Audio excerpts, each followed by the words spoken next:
there we have it. This windshield cost me $1,200.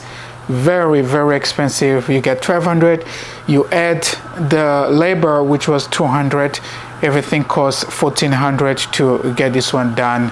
I'm just happy I got this one fixed because I didn't want to get returned when we go for inspection. My goal when I go for inspection is a one shot go, and everything passes. So we've got the hood, the tap has hood, we've got the bumper replace. Do have the badge that's also coming. I got the black badge that's coming, and pretty much everything else is done. Now I just need to work on the software so that I can work on resetting all the software and stuff. The software reset, it's a lot of work, but hopefully I can get that sorted out and remove all the Christmas lights.